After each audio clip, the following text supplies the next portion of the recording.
let's take up with the events involved in the process of respiration and the pathway of the human respiratory system. So, coming to the events involved in the process of respiration. First one, we go with breathing. The first one, we go with breathing. So, breathing is nothing but the taking in of oxygen. So, we take in the oxygen. So, the taken oxygen enters into the lungs. So, gaseous exchange. So, gaseous exchange at lungs level. Okay. Then, again, the gas is diffused. The oxygen is diffused into the blood. So, gaseous exchange at blood level. Then the blood is transporting the gas. The blood is transporting the gas to tissues. So, gaseous exchange at tissue level. Okay, and finally, we are going for the cellular respiration where the oxidation of the food substances takes place. So, first, what are the events involved in the process of respiration? First one is breathing. So, we take in oxygen. So, the taken oxygen is first going to the lungs. From lungs, it is transported, it is diffused to the blood. From the blood, it diffuses to the tissues. From tissues, it goes to the cells to perform the process of cellular respiration to provide the energy, to provide the energy substance called as ATP, which is said to be the energy currency of the cell. So, coming to the pathway of respiratory system. So, coming to the pathway of the respiratory system. So, the respiratory system involves the series of pathways. So, let us see every part along with its functions. Okay, we can see the parts along with the functions. So, the first part, what we can observe is the external nostrils, where we observe the oxygen, where we inhale the oxygen. Okay, the two cavities which is present externally for the intake of oxygen. So, that part is called as nostril, and a pair of nostril is divided by a septum called as the nasal septum. So, nasal septum is dividing the nostrils. So, next to the nostrils, it goes to a cavity-like structure, right? So, we have a cavity above the nostrils. So, that cavity is called as the nasal cavity. Okay, so that cavity is called as the nasal cavity. So, coming to the nasal cavity, this nasal cavity has three properties. Okay, so coming to the nasal cavity, this nasal cavity, they have three properties. What is the first property? It is used for filtering of the dust particles. Okay, so it filters out the dust particles. Okay, so what is the second point? It has the sense of smell. Sense of smell.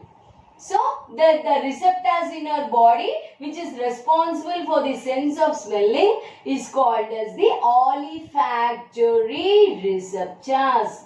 Okay, so olfactory receptors are present in the nasal cavity. So, coming to the third properties, it is converting the atmospheric temperature to the normal body temperature. So, irrespective of the temperature which is present in the atmosphere, our human body remains constant. So that phenomenon is being maintained by this nasal cavity. So nasal cavity converts atmospheric temperature to normal body temperature. So these are the properties of nasal cavity. So next, opening to coming extension of the nasal cavity. So nostrils, we are going to the nasal cavity. This nasal cavity opens into a common opening called as pharynx.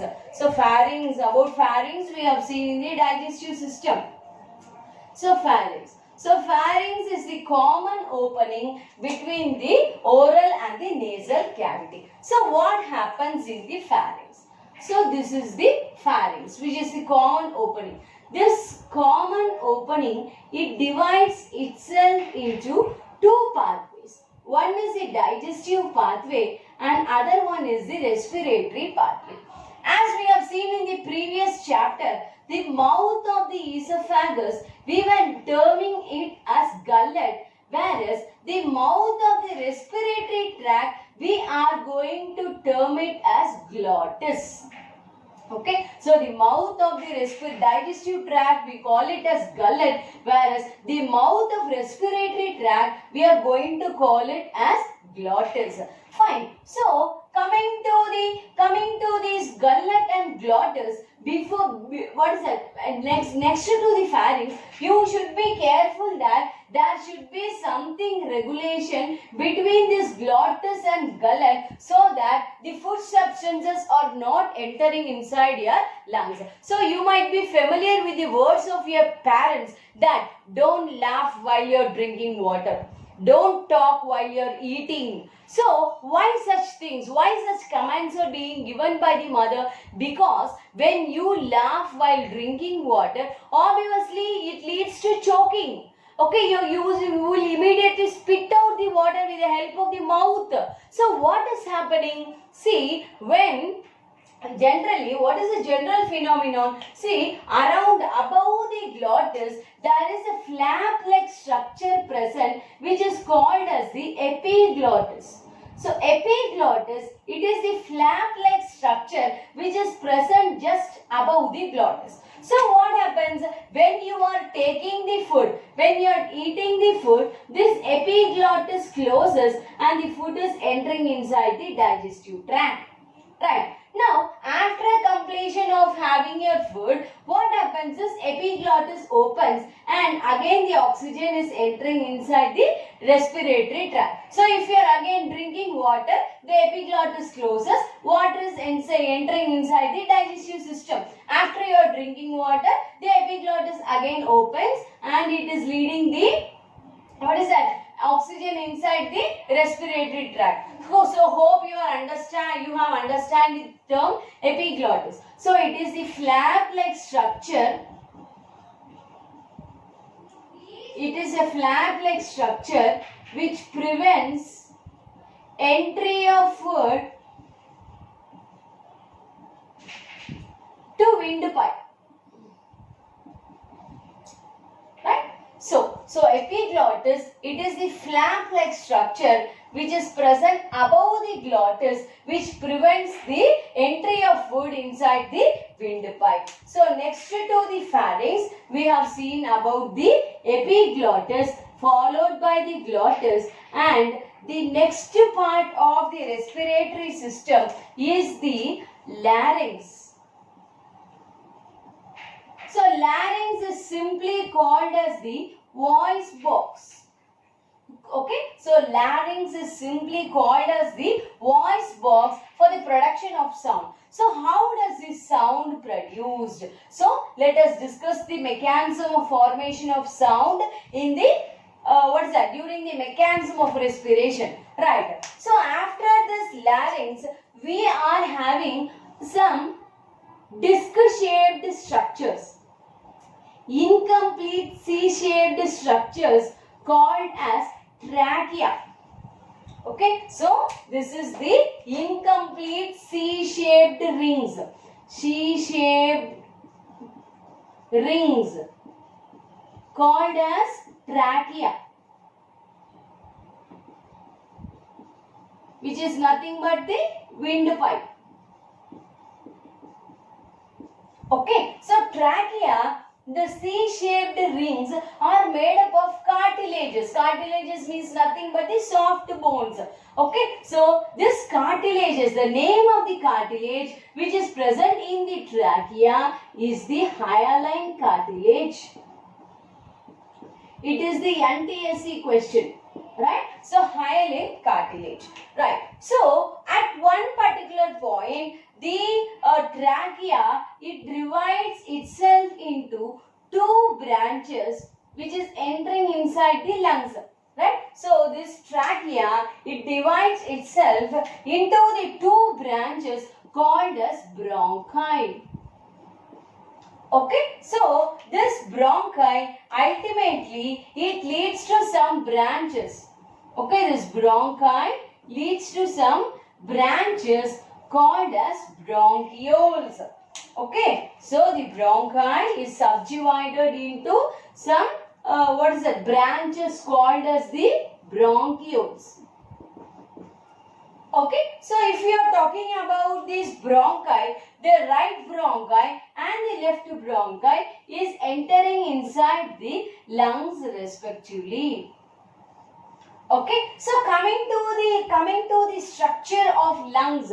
So if we are talking about the structure of lungs, the lungs is spongy in nature.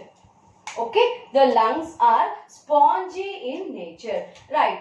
And if we are talking about the covering, the lungs are covered by two membranes. Okay, the lungs are covered by two membranes called as pleura. Okay, so the lungs are covered by two membranes called as pleura.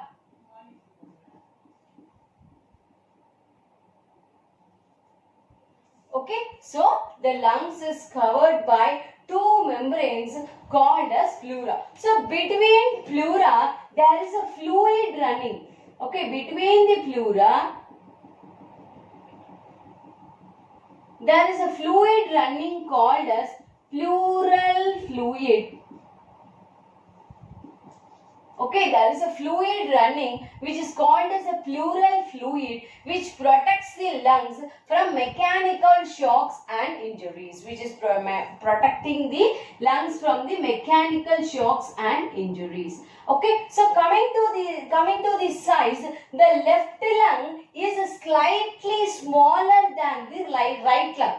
Why? Because the left lung consists of a small cavity. See, in the right lung is like this. You could find some small cavity seen in the left lung, and that cavity, so how it is? It will be like this. It will not be in the complete. So the left lung.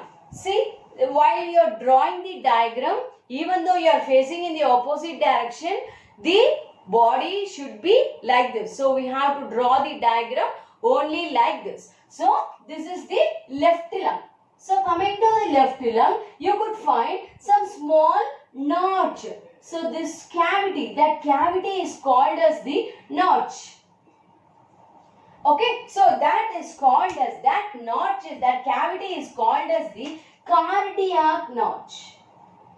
Okay, so this cardiac notch, what is the function of this cardiac notch? This cardiac notch, it fixes the heart. So to locate the heart in the perfect position, this cardiac notch is present. So that is the reason the left lung is slightly smaller than the right lung. Right. So this bronchioles opens into, that is, we have millions of functional units which is present inside the lungs. It is called as alveoli.